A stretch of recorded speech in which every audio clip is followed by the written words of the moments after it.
सभी का बहुत बहुत स्वागत है। मेरा नाम रूबिका लियाकत है। न्यूज 18 इंडिया पर आप देख रहे हैं गूंज।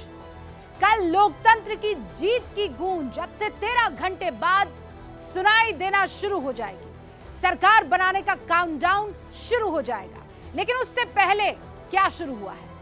वही पुरानी गूंज, शक, शुबह, शिकायतों का दौर। हम जीते तो लोकतंत्र की जीत, हम हारे तो चुनाव आयोग इज वीक।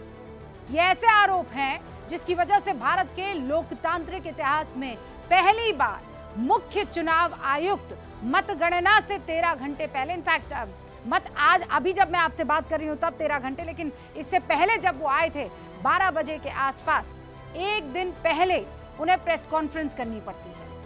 प्रेस कॉन्फ्रेंस में सीईसी राजीव कुमार पूरी तैयारी और पूरे आंकड़ों के साथ पहुंचे। जो आरोप लगाए गए उनका तथ्यों के साथ जवाब दिया।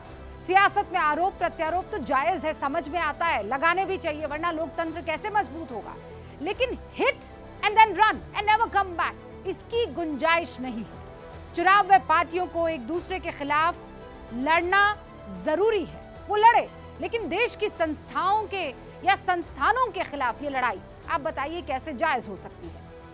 आपकी जानकारी के लिए मैं बताती हूँ, 18वीं लोकसभा के लिए भारत में 64 करोड़ से ज्यादा वोटर्स ने, यकीन मानिए, मतदान किया है।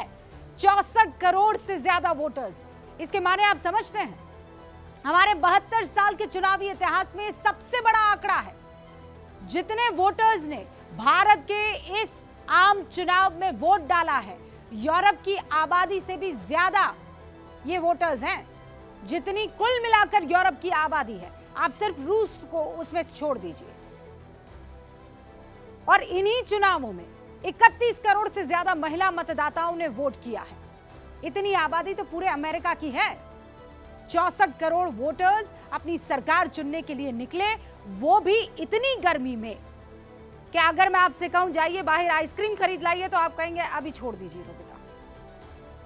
जो लोग ये सोचने में जो है परेशान हो जाते हैं कि बाहर जाना पड़ेगा आइसक्रीम खरीदने के लिए। 64 करोड़ मतदाता अपनी सरकार चुनने के लिए निकले, वोट डालने के लिए निकले, और उन्हें दिक्कत ना हो इसलिए चुनाव आयोग के अधिकारी से लेकर कर्मचारी तक ने परिश्रम किया। और कितना परिश्रम किया होगा आप अंदाजा लगाइए। आपके हमारे घर में 1500 लोग आ जाते हैं ना, कोई आयोजन होता है तो उस दिन हमारा हर्ष क्या होता है वो हम ही जानते हैं। सोचिए कि देश के लोकतंत्र की सबसे बड़ी प्रहरी हमारा चुनाव आयोग कितनी तैयारियों से गुजरा हो। और इन्हीं तैयारियों का नतीजा रहा कि चुनाव आयोग के दावों के मुताबिक पहली मर्तबा 27 राज्यों में रीपोल यानी दोबारा मतदान की जरूरत नहीं पड़ी। 30 साल बाद जम्मू कश्मीर में और घाटी में दोनों को मिला दिया जाए तो 3 सीटों पर लगभग 50.86% मतदान हुआ। और ऐसा पहली बार हुआ कि 10,000 करोड़ रुपए चुनाव आयोग ने जब्त किए। ऐसा पहली बार हुआ कि मुफ्त की चीजों को देने पर रोक सख्ती से लागू रही। ये तो चुनाव आयोग ने चुनाव के दौरान जो कुछ किया, पहली मर्तबा जो हुआ, उन्होंने हासिल किया, वो सारी बातें बताई। लेकिन कल क्या होगा? आपके मन में कोई शक और शुबा ना रहे, कल की मतगणना को लेकर मैं कुछ डिटेल आपके सामने रखना चाहती हूं। मतगणना की जो प्रक्रिया है वो है क्या, क्यों चुनाव आयोग इसे फुल प्रूफ मान रहा है, मैं आपको डिटेल में समझाती हूं। आज ये आपके लिए जानना जरूरी है क्योंकि बीते 48 घंटों में सवाल तो सबसे ज्यादा इसी बात पर उठे हैं कि कल अगर हम जीते तो बहुत बढ़िया, नहीं तो सब कुछ गड़बड़ है। 542 सीटों पर मतगणना के लिए देश भर में 10,50,000 काउंटिंग टेबल बनाए गए हैं। 10,50,000 काउंटिंग टेबल। एक काउंटिंग रूम में ऐसे 14 टेबल होंगे। हर टेबल पर उस इलाके के उम्मीदवार के काउंटिंग एजेंट होंगे, उस उम्मीदवार की तरफ से वो रिप्रेजेंटेटिव होंगे। चुनाव आयोग के मुताबिक इन बूथों पर कम से कम 30 से 35 लाख लोग मौजूद रहेंगे। जब वोटिंग के बाद ईवीएम को स्ट्रांग रूम में ले जाया जाता है ना, जब वोटिंग खत्म हो जाती है और जब स्ट्रांग रूम में उसे ले जाया जाता है, तब भी उम्मीदवारों के एजेंट की मौजूदगी में उसे सील किया जाता है कि देख लो भाई, ये रही ईवीएम, इसको हम सील कर रहे हैं। ईवीएम सील करने से पहले भी ऐसा ही होता है। और जब स्ट्रांग रूम खोला जाता है ना, तब भी ये सुनिश्चित किया जाता है कि वहां उम्मीदवारों के एजेंट मौजूद रहे। हर काउंटिंग टेबल पर एक रिटर्निंग ऑफिसर होता है, एक असिस्टेंट रिटर्निंग ऑफिसर होता है, और कल भी रहेगा। ये आरओ या एआरओ कौन होता है? ये चुनाव आयोग द्वारा नियुक्त अधिकारी होता है।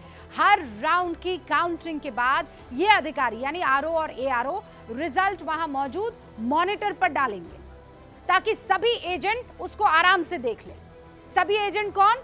जितने भी उम्मीदवार हैं उनके काउंटिंग एजेंट वहां पर रहेंगे। काउंटिंग के दौरान जो भी परेशानी होगी, काउंटिंग एजेंट आरओ एआरओ को तुरंत बता सकते हैं और उसका समाधान वहीं किया जाएगा।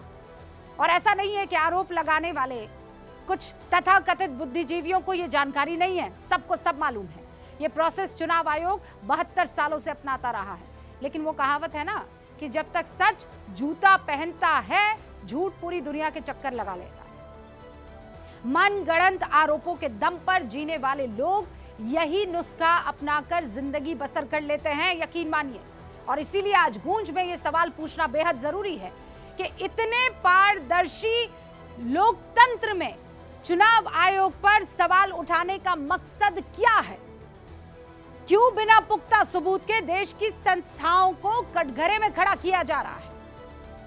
इन्हीं सवालों पर आज होगी हमारी गूंज, लेकिन उससे पहले मेहमानों से आपका तारुफ।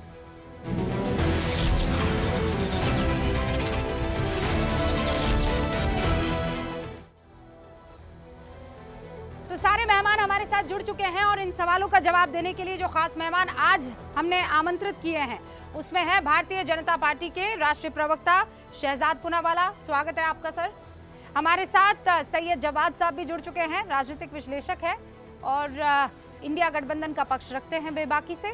समाजवादी पार्टी के राष्ट्रीय प्रवक्ता अमीक जामाई साहब भी हमारे साथ जुड़ चुके हैं। अमीक साहब, आपका भी स्वागत है। और इस वक्त जेडीयू के अभिषेक झा आपको स्क्रीन पर नजर आ रहे हैं, राष्ट्रीय प्रवक्ता हैं। और हमारे साथ आरजेडी की प्रियंका भारती जुड़ चुकी हैं। प्रियंका जी, आपका भी पहली मर्तबा शो में आने के लिए बहुत बहुत स्वागत है। तो चलिए शुरुआत करते हैं। अमीक साहब, आपसे शुरुआत इसलिए क्योंकि आरोप ये लग रहा है